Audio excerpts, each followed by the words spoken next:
Welcome back to Africa's Boardroom. Convergence is characterised by where the vested interest of each sector is aligned with the need of society as a whole. Still with me in studio are Trip Allport, he's from ADP International Programme Manager for Africa, Thabani Maphosa, Senior Director of the Food Programming and Management Group for World Vision, Valerie Flanagan, Head of Partnerships for Enablis, and Donovan Muller, Senior Executive at Accenture, to continue the discussion.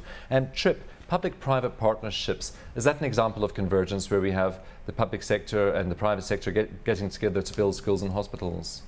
Well, absolutely. I think public-private partnerships, or partnerships even with the development sector, do represent a form of convergence in the sense that they're coming together, as you mentioned, aligned interests, common objective for social and economic development, while at the same time doing well for their shareholders or for their citizens or for their beneficiaries.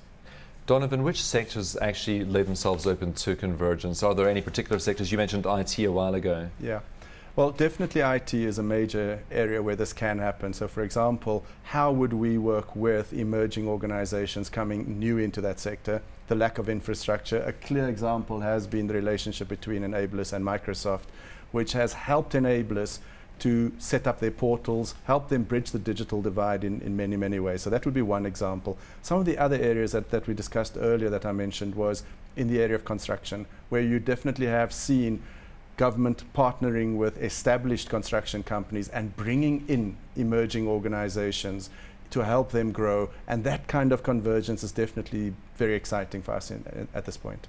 Valerie, you have a number of partners in place already. Do you continue looking for more partners that can help you take the organization forward? Yeah, we always are looking for new partnerships. Obviously the more partners in different sectors that we have, the better it is for our members, because we try to group them now according to enterprise development under the BEE codes here, so that they can at least be in a supply chain where the benefit of having a champion in their sector would provide them an opportunity to, just gain more inside information, etc. And so through the business plan competition that we run every year, we try to invite in category sponsorships, so we can get a company like Microsoft to champion the IT category, and then out of that they may get 9 finalists and a winner that they can work directly with through some of their own programs. So there's a lot of convergence around the different private sector companies who have programs which they're using to develop entrepreneurs, and but side by side we come in where we can provide also development finance. So it's a good mutual relationship that we've developed. Thabani, of course, World Vision is a global organization. Do your partnerships cross borders with you?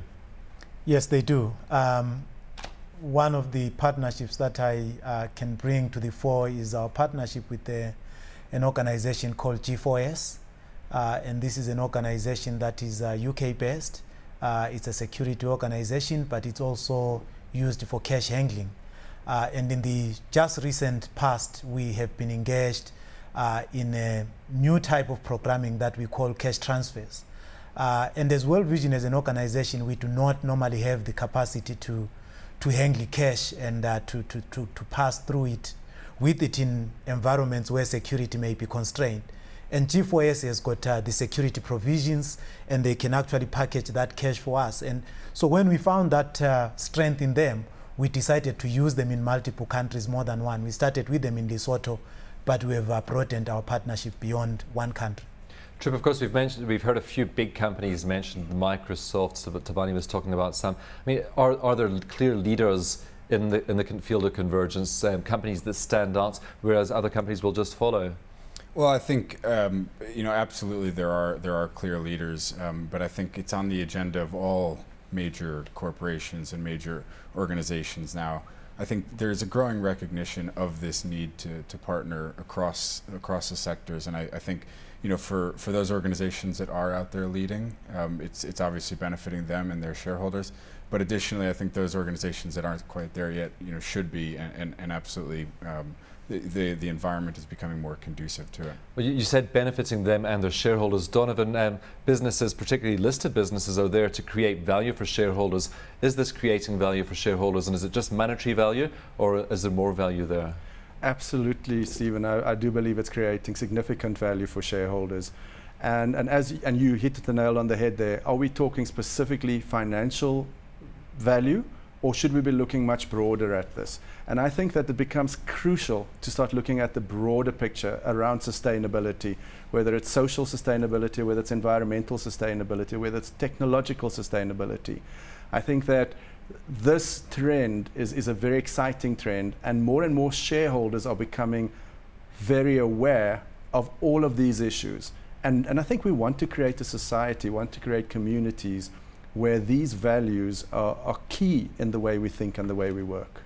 Of course, over the past decade, Trip, we've had a growth in the number of companies with triple bottom line reporting. Is triple bottom line no longer enough? I think triple bottom line actually quite accurately describes what we're after here in terms of economic, social, and environmental contributions by these organizations. And I building off what Donovan said, I think it's becoming much more than just shareholder value, and I think it's becoming much more about what is the role of business and society. How can they partner across sectors and work together to really advance that triple bottom line and do well and do good for all of society. Valerie, are NGOs ready for this? Do they need to transform first? Do they need more skills, business skills, IT skills? Of course, you talked about your partnership with Microsoft. Do they need to take a step forward? Well, look, I think, just sort of building off what Trip was saying, a lot of the companies that we look into are having corporate social responsibility programs where we can actually identify some gaps in that area where maybe businesses can be developed. If you take the mining industry, for example, if they're looking at rehabilitating the environment where they've done strip mining or whatever, it's a great opportunity to bring in that knowledge and information, which I think is another way to enhance what companies are doing in terms of their contribution to communities. But from our side, I mean, we of course don't have the expertise there to do that. So that's why, again, it comes around to having these industry champions, which we can leverage off of, to bring that kind of knowledge and skills into the organization. Because otherwise, we would always be continuously looking for funding for just to fund our own internal resources.